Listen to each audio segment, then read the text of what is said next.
인간의 인간됨을 나타내는 것들이 여러 가지가 있습니다. 인간의 특징이라고 하는 것, 도구를 사용한다라고 하는 것, 인간의 특징이라고 할 수 있습니다. 그래서 생활에 필요한 여러 가지 도구를 만들어서 사용을 해온 그러한 인간의 역사를 우리가 보게 됩니다. 최초의 석기부터 시작해서 또 현대 기술을 통하여서 많은 것들을 만들어내는 것들을 우리가 보게 됩니다. 또 인간의 특징은 적응력이라고 하는 것이 있습니다. 다양한 환경이 주어질 때에 그 환경에 금방금방 적응하는 그런 적응력이 매우 뛰어난 것이 인간의 특징이다라고 말할 수 있습니다. 또 인간에게는 다른 생물들에게 발견할 수 없는 고도로 발달된 뇌가 있습니다. 그래서 이 뇌를 가지고 생각을 하고 기억을 하고 추론을 하고 문제 해결을 하고 여러 가지 가치를 판단하는 것까지 감당할 수 있는 그러한 고도로 발달된 뇌가 인간의 특징이라고도 할 수 있습니다. 또 인간에게는 다른 동물도 물론 가지고 있을 수 있지만 감정이라고 하는 것이 굉장히 풍부합니다. 그래서 생각과 행동과 상호작용 그리고 의사결정에 영향을 미치는 여러 가지 감정들을 경험하고 또 그것을 표현할 수 있는 그러한 것들이 인간의 특징이라고 할 수 있습니다. 또 인간에게는 문화라고 하는 것이 있습니다. 자신의 행동과 가치 그리고 사회적 규범을 형성하는 여러 가지 문화들을 창조할 수 있고 또 그것을 전달하고 만들어낼 수 있는 그러한 여러 가지 특징들을 또 가지고 있습니다. 또 인간의 특징이라고 하는 것은 언어라고 하는 것에도 인간의 인간됨을 나타내는 특징이 있습니다. 그래서 언어를 통해서 이해하고 또 의사를 소통하는 그러한 능력들을 발휘하는 것들을 가지고 우리가 인간의 특징이다라고 말할 수 있습니다. 이 많은 특징들 가운데 하나를 꼽는다면 저는 언어라고 하는 것을 더 특별한 특징으로 꼽도록 하겠습니다.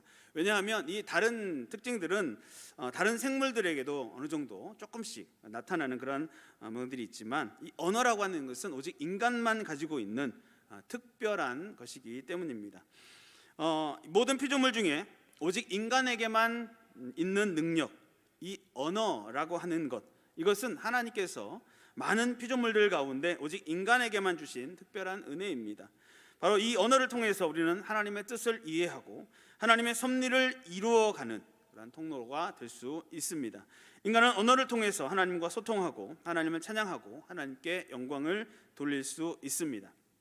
그런데 노아로부터 다시 시작된 하나의 언어가 바벨이라고 하는 성읍과 탑을 만드는 사건 이후로 굉장히 복잡해졌습니다. 그리고 이러한 언어의 혼란은 의사소통을 불가능하게 만들었고 심지어는 이웃과 이웃, 민족과 민족, 국가와 국가 사이에 분쟁을 가져오기도 했습니다. 그렇다면 처음에는 하나로 시작했던 이 언어가 왜 이렇게 복잡해졌습니까? 언어가 복잡해진 이유는 무엇입니까? 그것은 바로 죄에 대한 하나님의 징계의 결과였습니다. 인간이 교만하여서 하나님의 명령을 대적하려고 했기 때문입니다. 이처럼 교만이라고 하는 것은 모든 죄의 뿌리가 된다라고 하는 것을 우리는 기억해야 됩니다.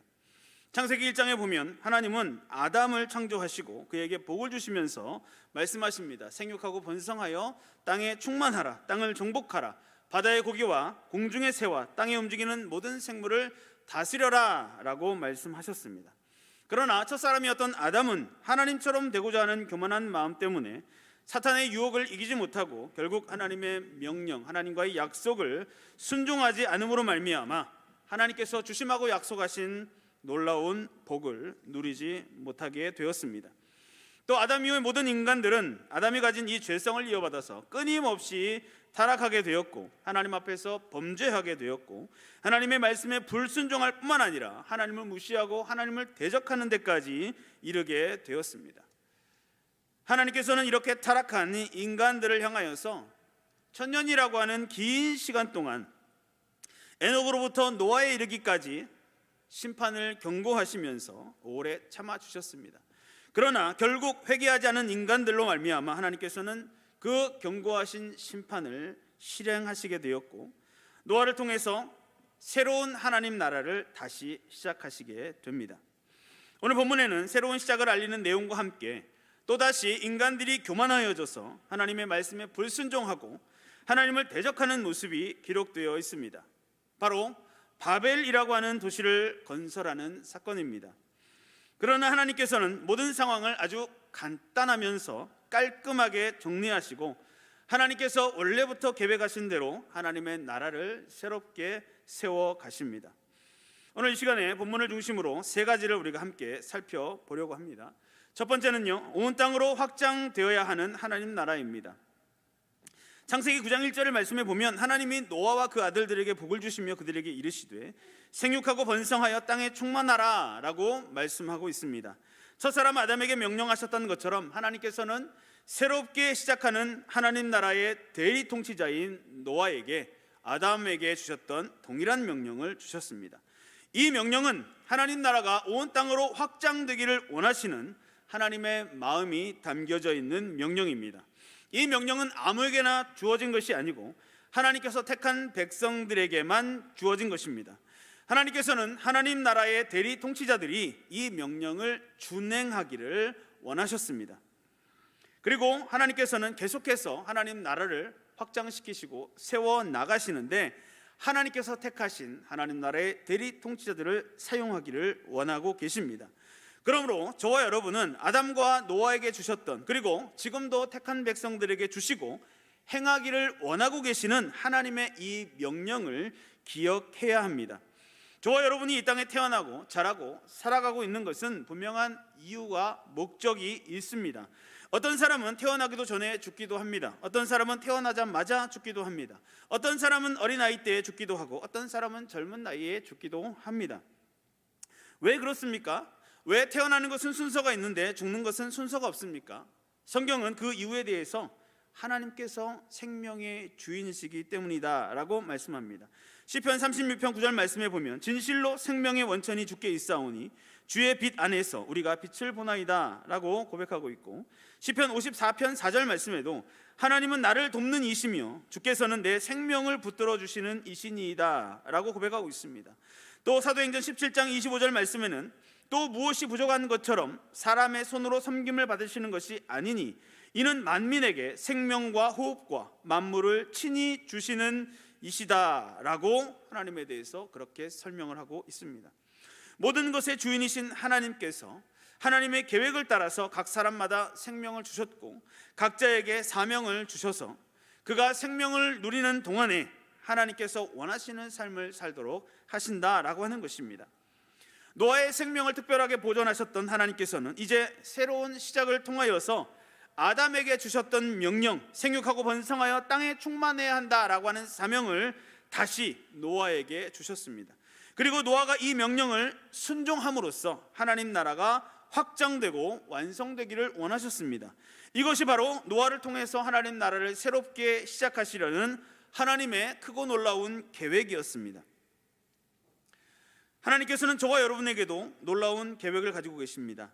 하나님 나라를 확장시키시는 일에 저와 여러분을 사용하기를 원하시는 것입니다. 저와 여러분에게 생명과 건강이 주어진 것이 바로 그 증거입니다. 저와 여러분이 이 땅에 살아가고 있는 것, 이 땅에 생명과 호흡을 유지하고 있는 것, 그것이 바로 하나님께서 저와 여러분을 사용하셔서 하나님 나라를 세워 가시기를 원하신다라고 하는 증거라고 하는 것입니다. 그러므로 저와 여러분에게 생명이 있는 동안에, 저와 여러분이 호흡하고 있는 동안에는 하나님 나라를 위해서 살아가야 하는 목적이 있다라고 하는 것을 기억하고 우리의 삶의 목적을 분명한 삶의 목적을 가지고 살아가는 저와 여러분들이 되시기를 바랍니다. 오늘 본문 1절 말씀에 보면 온 땅의 언어가 하나요 말이 하나였더라 라고 말씀하고 있습니다. 언어가 하나였던 것은 노아의 가족들로부터 세상이 다시 시작되었기 때문이기도 하지만 하나님께서 노아에게 주셨던 그 명령을 준행할 수 있게 하기 위한 하나님의 은혜의 통로였습니다.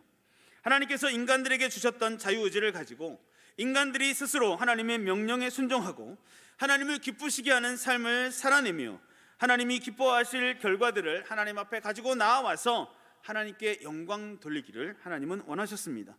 새롭게 시작되는 하나님 나라는 하나님의 뜻이 온전히 이루어지는 나라가 되기를 바라시고 하나님의 택한 백성들에게 은혜를 베풀어 주셨던 것입니다. 창세기 10장이 바로 그런 하나님의 명령을 따라서 노아의 세 아들인 셈, 함, 야벳의 후손들이 온 땅으로 흩어지는 모습을 기록하고 있습니다. 그렇게 흩어지는 초반 즈음에 인간들의 교만과 불순종으로 하나님의 명령을 저버린 한 사건, 이 바벨 성읍 사건이 발생하였다라고 하는 것을, 또 그로 인해서 언어와 나라가 나뉘게 되었다라고 하는 것을 오늘 우리가 읽었던 11장에서 기록하고 있는 것입니다. 오늘 본문과 사도행전 2장은 여러 가지 부분에서 서로 흥미로운 대조를 이루고 있습니다. 그 중에 대표적인 것은 뭐냐면, 성령에 의하여 새로운 방언의 은사가 주어져서 구약시대에 갈라졌던, 흩어졌던 언어가 통일되었다라고 하는 것입니다. 하나님께서 우리에게 선물로 주신 언어가 인간들의 어리석은 죄와 교만한 행위로 인하여서 하나님을 대적하고 자신들의 힘을 나타내고자 하는 그 이유 때문에 벌을 받아서 언어가 혼잡하게 되고 혼돈을 가져오는 그러한 결과가 있었습니다. 그래서 인간들은 서로 싸우고 죽이는 일과 우상 숭배와 방탕과 음란, 그리고 도덕적인 윤리가 파괴되는, 점점 더 타락해져가는 그러한 모습을 일삼았다고 갈라디아서 5장에 기록하고 있습니다. 그러다가 오순절 성령의 역사로 말미암아 그 혼잡하게 되었던, 상실되었던 언어가 다시금 회복되는 모습을 우리에게 가르쳐주고 있습니다. 사도행전 2장 4절에 보면 사도들이 한 곳에 모여 기도할 때 성령이 임하셨고 그곳에 있던 사람들이 모두 성령의 충만함을 받고 방언으로 말하기를 시작했다라고 기록하고 있습니다. 사도행전 2장 11절에도 우리가 다 우리의 각 방언, 즉 외국어로 하나님의 큰 일을 말함을 듣는도다라고 기록하고 있습니다. 이때로부터 많은 사람들은 사도들의 방언을 통해서 하나님의 말씀을 들었고 그들 중에 많은 사람이 방언으로 말할 수 있게 되었습니다. 이와 같이 바벨탑 사건 때 하나님의 징계로 흩어졌던, 혼잡하게 되었던 많은 언어들이 성령의 임재를 통해서 언어가 회복되는 그러한 놀라운 역사를 우리에게 다시금 보여주고 계시는 것입니다. 하나님께서는 이처럼 성령의 역사로 말미암아 언어를 회복해 주셨습니다. 그리고 여전히 수많은 나라와 민족들로 나누어져 있는 현재 상황이지만 그 중에서 하나님의 택함을 입은 백성들을 구별하셨고 이제 하나님의 때에 우리를 예수의 이름 앞에, 예수 그리스도의 이름 앞에 모이게 하셨습니다. 그리고 그 모인 이들을 하나님께서는 하나 되게 하시고 한 믿음을 가지고 예수 그리스도를 구주로 선포하게 하셨습니다. 각기 다른 언어로 흩으셨던 하나님께서 각기 다른 언어로 말하게 하셨지만 성령의 역사를 통해서 모든 언어를 예수의 이름 앞에 모이게 하신 것입니다.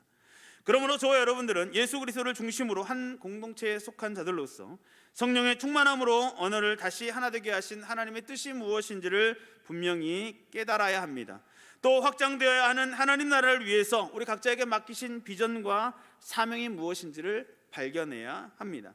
세상은 계속해서 하나님의 뜻을 거역하고 저악한 사단은 하나님이 원하시는 것과 반대되는 일을 일삼고 있으며 하나님 나라를 끊임없이 방해하려 하겠지만 하나님 나라는 반드시 확장되어야 함을 기억하고 예수 그리스도로 부르심을 입은 자답게 믿음의 경주를 힘있게 달려가는 복된 성도들이 되시기를 주님의 이름으로 축복합니다.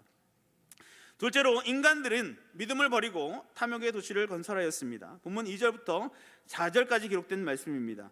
이에 그들이 동방으로 옮기다가 신할 평지를 만나 거기 거류하며 서로 말하되 자 벽돌을 만들어 견고히 굽자 하고 이에 벽돌로 돌을 대신하며 역청으로 진흙을 대신하고 또 말하되 자 성읍과 탑을 건설하여 그 탑 꼭대기를 하늘에 닿게 하여 우리의 이름을 내고 온 지면에 흩어짐을 면하자 하였더니, 노아의 홍수 이후 인간들은 다시 땅에 충만하라 라고 하는 하나님의 명령을 받았습니다. 그래서 노아와 셈과 야벳의 후손들은 각기 흩어져 하나님의 명령하시는 땅으로 흩어져 갔습니다. 그런데 함의 후손, 그 중에서도 특히 니므롯이라고 하는 사람이 또 그의 후손들이 다른 족속들과 달리 하나님의 명령을 어기고 동쪽으로부터 옮겨와 바벨론의 기름진 땅에 이르렀고 셈의 후손들로부터 신할 평지를 빼앗았습니다.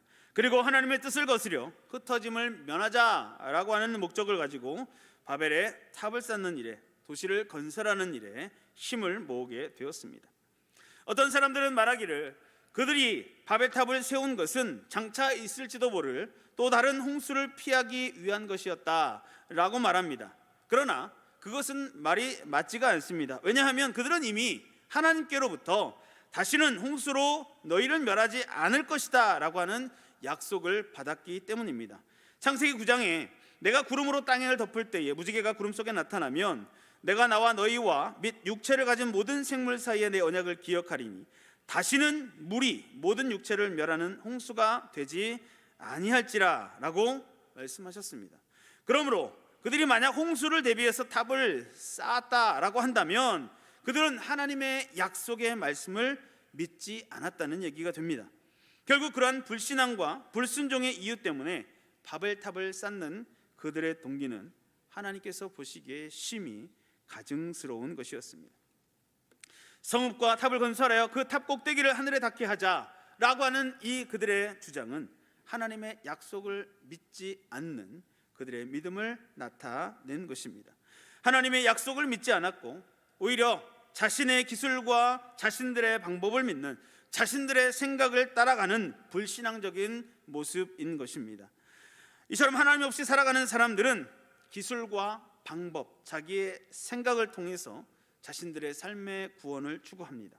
그러나 하나님의 사람들은 기술과 방법을 사용하기는 하지만 하나님을 신뢰하면서 그 기술과 방법을 사용합니다. 이것이 바로 교만과 겸손의 문제입니다. 저와 여러분은 그러므로 인간적인 방법과 기술을 하나님보다 더 믿는 불신앙을 버리고 겸손하게 하나님 앞에 나아가고 하나님만 의지할 수 있어야 합니다. 그러기 위해서 우리는 먼저 범사에 하나님을 인정할 수 있어야 합니다. 그리고 하나님의 뜻이 무엇인지 물을 수 있어야 합니다. 그리고 그 뜻을 우리가 발견했다면 그 뜻대로 살아갈 수 있어야 합니다. 이사야 55장 8절 9절 말씀에 보면 여호와께서 말씀하시기를 이는 내 생각이 너희의 생각과 다르며 내 길은 너희의 길과 다름이니라. 이는 하늘이 땅보다 높음같이 내 길은 너희의 길보다 높으며 내 생각은 너희의 생각보다 높음이니라 라고 말씀하셨습니다. 인간들은 하나님을 믿는 것보다 세상의 지혜와 세상적인 권력과 세상의 욕망 그리고 교만에 사로잡혀 있습니다. 그리고 그 안에 자신을 넣어놓고 보다 넓은 세계, 하나님께서 말씀하시는 그러한 세상을 향하여 나아가려고 하지 않습니다. 마치 불순종의 탑을 쌓고 그 속에서 흩어짐을 면하자고 하던 그러한 바벨의 사람들처럼 말입니다. 옛날에 시나이 평지에 세워졌던 이 불순종의 탑은 이제는 비바람에 다 씻겨지고 무너져서 흔적조차 남아있지 않지만 아직도 자기의 야심에 눈멀고 불순종과 불신앙을 즐겨하는 많은 사람들의 마음에는 그 바벨탑이 그대로 남아 있습니다. 그러므로 저와 여러분들은 이제 우리의 삶을 되돌아보며 불순종과 불신앙으로 계속 그 과오를 범해왔던 삶을 돌아보아야 합니다. 하나님의 뜻을 거역하며 아직도 마음에 무너진 바벨탑을 계속해서 쌓고 있는 것은 아닌지 살펴보아야 합니다. 그리하여서 우리의 주인 되시는 하나님을 인정하고 하나님의 뜻에 순종하고 하나님의 지혜와 하나님의 은혜를 믿으며 자신의 생각을 벗어나서 하나님의 놀라운 축복의 계획에 동참해야 하는 것입니다. 여러분, 이 사람들이 바벨탑을 쌓은 목적이 무엇입니까? 두 가지입니다. 첫 번째는 우리의 이름을 내는 것입니다. 그들의 첫 번째 목적은 바로 자신들의 이름을 내는 것이었습니다.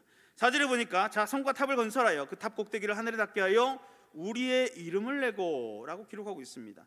그들의 목적은 보호를 받고 서로 교제를 나누고 미래의 번영을 자기 스스로 만들어 가기 위함이었습니다. 우리의 이름을 내자라고 하는 것은 하나님의 영광을 위해 살아가야 하는 본래의 목적을 잃어버린 것입니다. 우리의 삶의 본래 목적은 무엇입니까? 웨스트민스터 대요리 문답 제1문답에 보면 사람의 제일 되는 목적은 하나님을 영화롭게 하고 영원토록 그를 즐거워하는 것이다 라고 말씀하고 있습니다. 그런데 인간들이 바벨 성읍을 세운 목적은 하나님을 영화롭게 하기 위한 것이 아니라 자기들의 이름을 내기 위함이었습니다. 로마서 10장 3절 말씀이 기록된 것처럼 하나님의 의를 모르고 자기의 의를 세우려고 힘써 하나님의 의에 복종하지 아니하였느니라 라고 사람들이 공통적으로 자주 나타내는 그러한 삶의 모습을 그대로 나타낸 것입니다. 그러한 인간적인 목적을 하나님께서 보시고 하나님은 매우 진노하셨습니다. 여러분의 삶의 목적은 분명하십니까? 여러분의 삶은 오직 하나님의 영광을 위해서 살아가고 있습니까? 여러분이 계획하고 기도하고 진행하는 모든 일들이 하나님을 영화롭게 하기 위한 것입니까? 여러분, 그래야 합니다. 우리의 삶은 그래야 합니다. 정말로 그래야 합니다. 날마다 모든 것을 계획할 때마다, 기도할 때마다, 진행할 때마다 그 사실을 우리는 날마다 확인해야 하고 점검해야 합니다. 우리의 삶의 목적이 바뀌거나 조금이라도 흔들림이 없어야 합니다. 작은 것 하나라도 변하게 하거나 타협하지 않아야 합니다. 하나님보다 더 사랑하는 것, 하나님을 영화롭게 하는 것보다 더 귀하게 여기는 것이 우리의 삶에 결코 있어서는 안 되는 것입니다. 그것이 바로 하나님이 기뻐하시는 하나님 나라 대리통치자의 바른 삶의 모습이다라고 하는 것을 꼭 기억하시기를 바랍니다. 바벨탑을 쌓은 두 번째 목적은 흩어짐을 면하자라고 하는 것입니다. 이것은 하나님의 명령에 불순종하고자 하는 교만한 모습입니다. 하나님께서는 온 땅에 하나님 나라를 확장시키라고 말씀하셨는데 인간들은 하나님의 말씀에 순종하기 싫었습니다. 하나님의 말씀보다 자기들의 생각이 더 옳은 것 같았습니다. 교만한 마음이 하나님의 명령을 가감하고 하나님의 뜻을 오해하게 한 사건, 우리는 이미 창세기 3장을 통하여서 경험했습니다. 하와가 하나님과 같이 되고 싶은 마음에 뱀의 유혹에 넘어갔던 그 교만입니다. 하나님의 말씀에 순종하지 않은 것은 다른 이유가 있어서가 아닙니다. 바로 우리의 교만한 마음 때문입니다. 이만하면 됐지, 뭘 그렇게까지 하나, 내가 생각해 보니까 그건 좀 아닌 것 같은데 라고 하는 이러한 생각, 이것이 바로 우리가 가진 교만함입니다. 이 교만함이 바로 하나님의 말씀에 우리로 하여금 불순종하게 하는 것입니다. 여러분, 우리가 하나님의 말씀을 가까이 해야 하는 것, 성경 말씀을 늘 묵상해야 하는 것, 기도해야 하는 것 너무나 잘 알고 있습니다. 그런데 우리가 하나님의 말씀을 가까이 하지 않는 이유는 무엇입니까? 우리가 하나님의 말씀을 다 알아서입니까? 아닙니다. 교만해서입니다. 우리가 기도하지 않는 이유는 시간이 없어서입니까? 아닙니다. 교만해서입니다. 내가 하나님의 뜻을 다 안다, 하나님의 말씀을 내가 웬만큼은 안다 라고 하는 마음, 바로 교만한 마음 때문입니다. 하나님께서는 말씀과 기도로 우리에게 말씀하시려고 하는데 우리는 하나님의 뜻을 다 안다고 생각하는 교만에 빠져 있는 경우가 얼마나 많은지 모릅니다. 여러분, 이 교만이라고 하는 것은 우리의 믿음을 넘어뜨리는 강력한 사단의 도구입니다. 하나님의 뜻을 왜곡하게 하고 하나님을 오해하게 하여서 결국 하나님의 말씀에 불순종하게 하는 것입니다. 잠언 16장 5절 말씀에 무릇 마음이 교만한 자를 여호와께서 미워하시나니 피차 손을 잡을지라도 벌을 면하지 못하리라 라고 말씀하고 있습니다. 그러므로 저와 여러분은 날마다 하나님 앞에서, 하나님의 말씀 앞에서 겸손해야 합니다. 하나님 앞에 더 가까이 나아가야 합니다. 하나님의 말씀이면 아멘 해야 합니다. 아멘 했으면 순종해야 합니다. 오늘 본문을 통해서 바벨탑을 통하여서 자신들의 이름을 내고 흩어짐을 면하라고 했던 이 어리석고 교만한 자들의 모습을 거울로 삼고 겸손하게 하나님의 말씀에 늘 순종하는 복된 성도들이 되시기를 주님의 이름으로 축복합니다. 세 번째는 모든 것은 하나님의 계획대로 진행되고야 합니다. 오늘 본문 5절부터 9절까지 기록된 말씀입니다. 여호와께서 사람들이 건설하는 그 성읍과 탑을 보려고 내려오셨더라. 여호와께서 이르시되 이 무리가 한 족속이요 언어도 하나이므로 이같이 시작하였으니 이후로는 그 하고자 하는 일을 막을 수 없으리로다. 자, 우리가 내려가서 거기서 그들의 언어를 혼잡하게 하여 그들이 서로 알아듣지 못하게 하자 하시고 여호와께서 거기서 그들을 온 지면에 흩으셨으므로 그들이 그 도시를 건설하기를 그쳤더라. 그러므로 그 이름을 바벨이라 하니 이는 여호와께서 거기서 온 땅의 언어를 혼잡하게 하셨음이니라. 여호와께서 거기서 그들을 온 지면에 흩으셨더라. 아멘. 하나님께서는 사람들이 건설하는, 사람들이 어리석은 또 교만한 마음으로 건설하는 그 성읍과 탑을 보려고 내려오셨습니다. 사람이 하는 모든 일은 하나님께서 다 감찰하고 계신다라고 우리는 알아야 합니다. 이것은 매우 엄숙한 진리입니다. 하나님의 눈은, 여호와 하나님의 눈은 그 사랑하시는 자들을 향하여서 늘 열려 있으며 하나님께서는 모든 인간들의 행위를 그 동기까지 보고 계신다라고 하는 것입니다. 바벨탑을 쌓던 그들에게 갑작스럽게 혼란이 생겼습니다.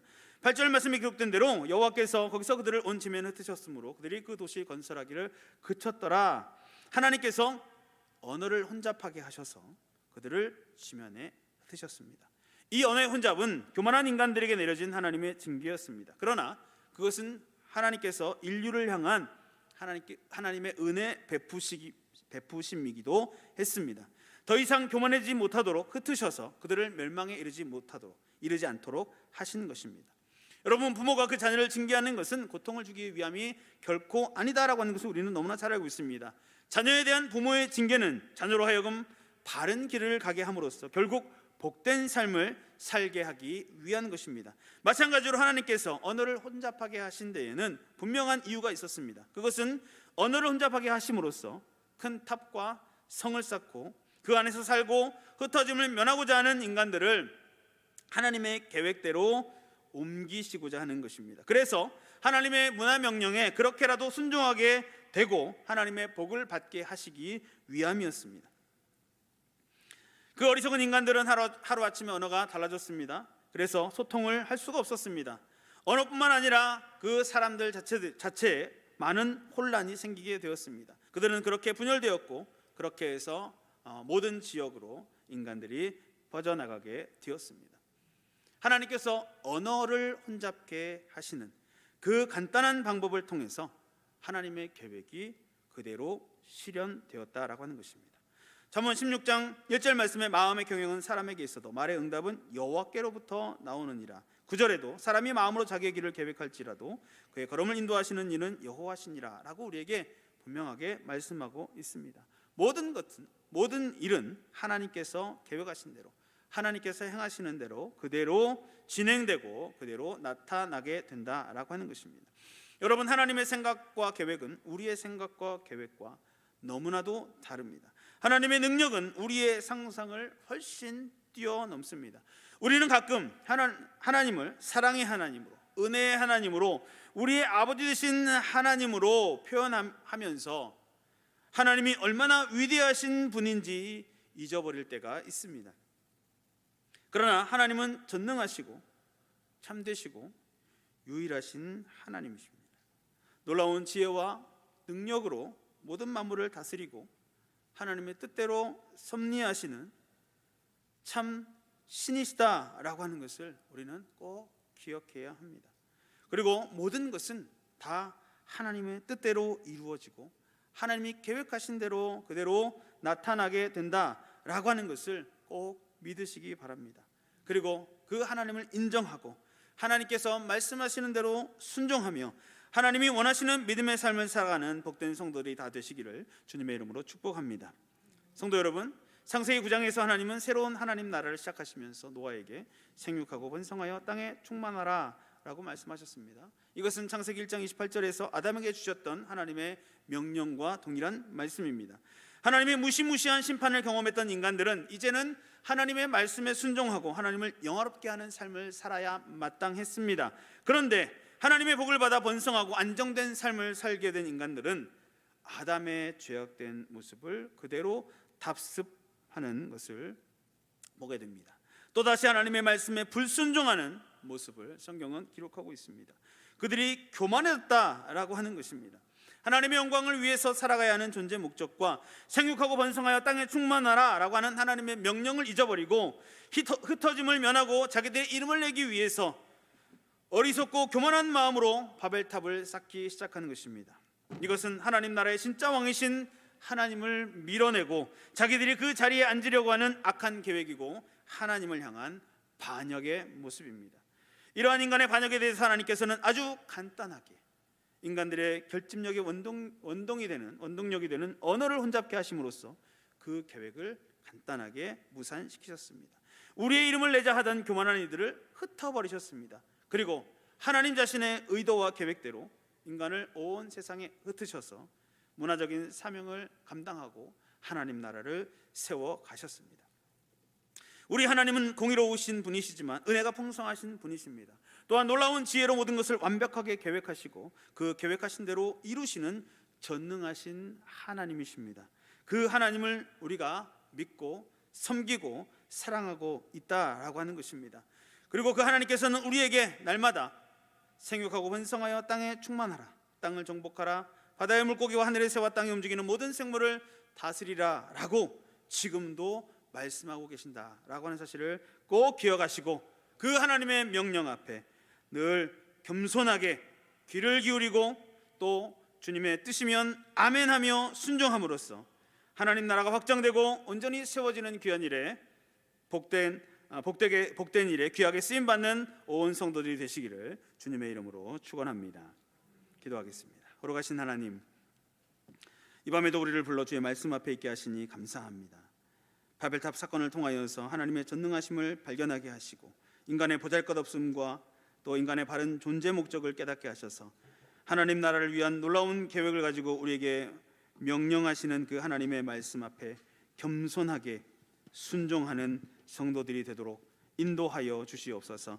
이 밤에도 믿음으로 간구하는 우리의 간구를 주님께서 들으시고 주님 앞에 나온 주의 백성들에게 성령의 충만함을 덧입혀 주셔서 하나님의 뜻을 깨닫고 간절히 부르짖는 복된 시간이 되게 하여 주시옵소서. 예수님의 이름으로 기도드리옵나이다. 아멘. 주께 가까이 찬양하겠습니다.